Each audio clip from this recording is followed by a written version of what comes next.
Hi, first graders. So today we're going to review fractions, and then we're going to do our worksheet, and it would normally be another day of a lot of hands-on learning in math, and but we can't do that together. So I'm just going to do it quickly on our whiteboard, and when we get back to school, we will, this will be another one of our centers that we do, and we will review all of our fractions and do all of these fun activities together. Okay, but for now, we're just going to go over our fractions. If you do anything with fractions at home, feel free to take a picture or a video and show me that you're using it and you're understanding it. That would be wonderful.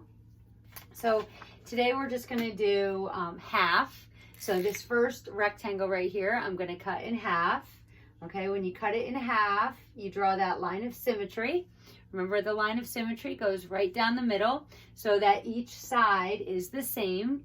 And if each side is the same size, then they're each called 1/2. And the way we write 1/2 is 1/2. The top number is how many pieces I am talking about, and I'm only talking about this piece right here. And the bottom number is how many pieces there are all together, including that piece. So there's one piece out of 2 pieces, so we call that 1/2. So each side is 1/2, 1/2. Okay, then this one we're going to divide into 3 equal parts. Now, I don't have a ruler and I'm not doing this perfectly, but just pretend that those are the exact same size. And if they are the exact same size, then each piece is called 1/3. So we have 1/3, 1/3, 1/3. So 1/3, 1/3, 1/3. The 1 is because this is the piece I'm talking about here, just that 1, out of 1, 2, 3. The bottom number is all 3 pieces, including the one you're talking about. Okay, so each piece is 1 out of 1, 2, 3 pieces all together. Okay, and then this piece we're going to divide into fourths. And the way we're going to do this is we're going to make that line of symmetry like we're dividing it in half. And then I can either go like this across, or I can make a line here and here, however you want to do it, it doesn't matter. Or I could go diagonal on both, from corner to corner and then corner to corner. As long as all 4 pieces are the same size, they're fractions. Okay, it can't be like this. We can't do this. Okay, because this side is huge and this little one is really tiny. So they're not fractions, they're just pieces. They're not equal fractions. Fractions have to be equal with each other. Okay, so when you have fourths, each one is 1/4. Okay, I'm not sure if you can see this. Let's bring you closer. Okay, 1/4, 1/4, 1/4, and 1/4. And what that means, I see there's a glare.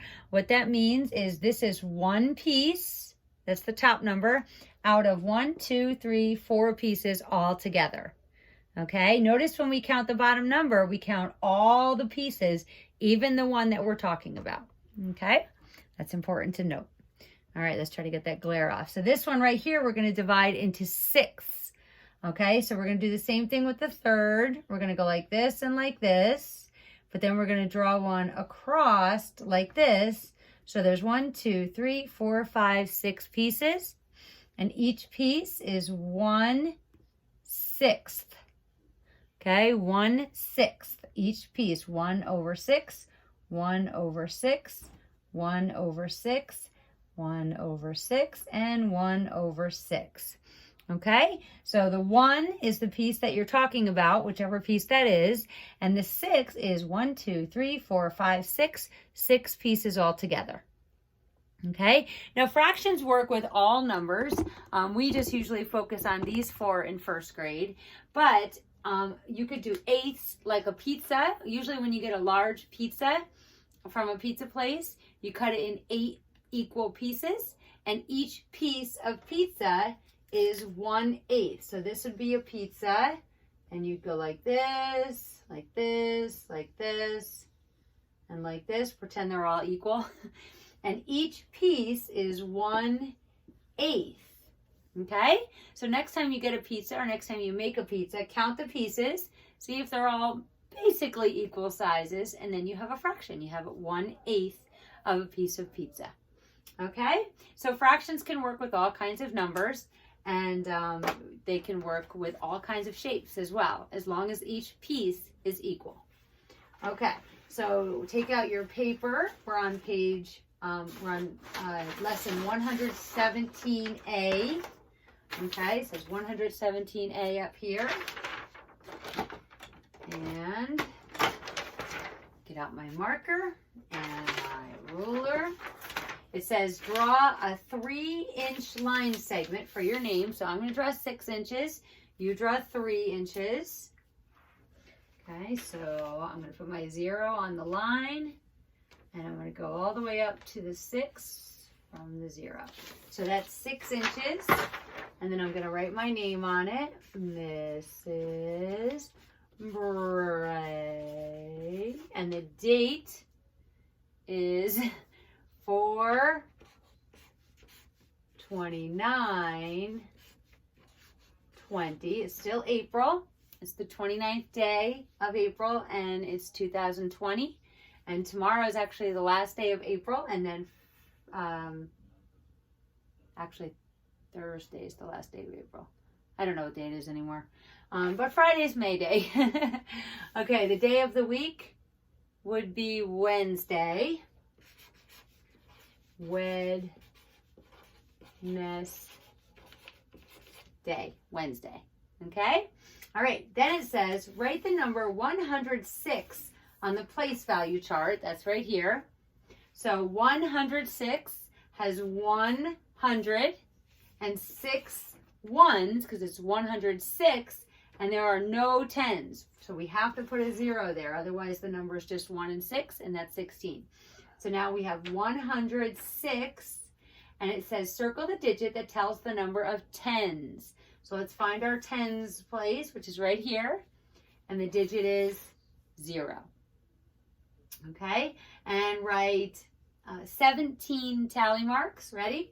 1, 2, 3, 4, 5, 6, 7, 8, 9, 10, 11, 12, 13, 14, 15, 16, 17. Okay, and number 2. It says fill in the next 3 shapes and numbers on the calendar. So this is the calendar for May. It's not this year because we're not starting May on the Wednesday. So this is just a pretend calendar. What is the date of the first Monday in May? Okay, so we have to find Monday. So this is Sunday, this is Monday. And then we bring our finger down until we see a date tag. Okay, so there's nothing here. And the first one I see is right here, and it's the 6th. So May 6th is the first Monday in May. So we can write May 6th. May 6th. Okay? And then it says, what is the date of the second Friday in May? So again, let's go across the top. Sunday, Monday, Tuesday, Wednesday, Thursday, Friday. Here's Friday. So now we have to go down to the second Friday. Here's the first Friday. Here's the second Friday. So what's that date? May 10th. Very good. May 10th. All right, very good. Okay, the celery is cut into how many equal pieces? 1, 2, 3, 4, 5, 6. So let's put a 6 right here. That's how many pieces the celery is cut into. Then it says color 2 of the pieces. So let's just color from the left side. Let's just color here. Actually, I thought that was green, but it's not. It's blue. So my celery is blue today. Okay, so there's 2 pieces that are colored.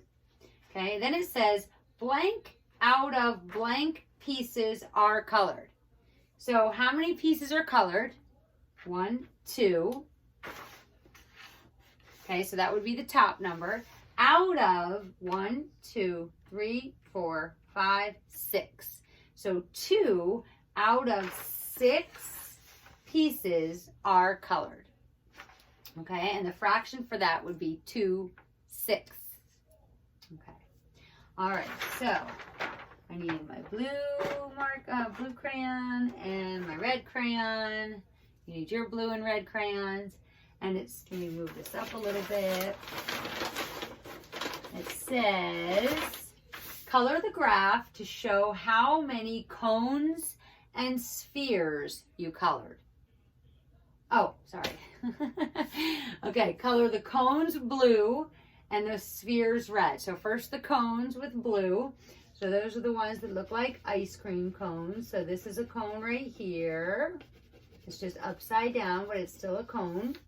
This is a cone right here. That's right side up. If it were an ice cream cone, we could put ice cream right on top of that. And here is another cone. So they're blue. And then it says color the spheres red. Remember, a sphere is like a ball. Okay, so which one of these look like balls? Does that look like a ball? That can't roll.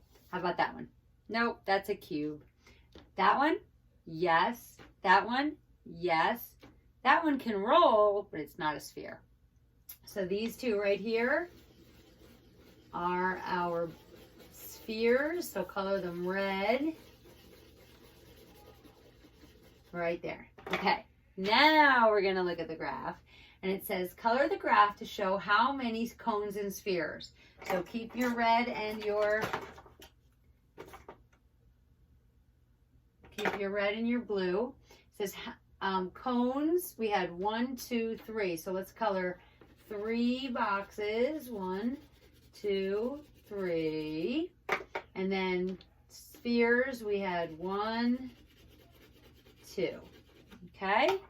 So you should have 3 cones colored and 2 spheres. And then it says, how many more cones than spheres did you color? Remember how we do how many more on a graph?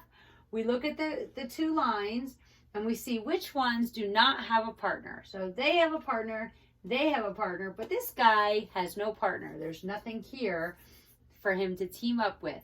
So it's how many more cones than spheres? How many don't have a partner? Just 1. So let's put a 1 right here.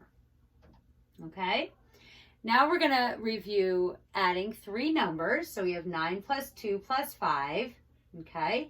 Let's add 9 plus 2 plus 3. I'm looking over here. 9 plus 2 plus 3. Let's add 2 plus 3 first. 2 plus 2 is 4. 2 plus 3 equals 5.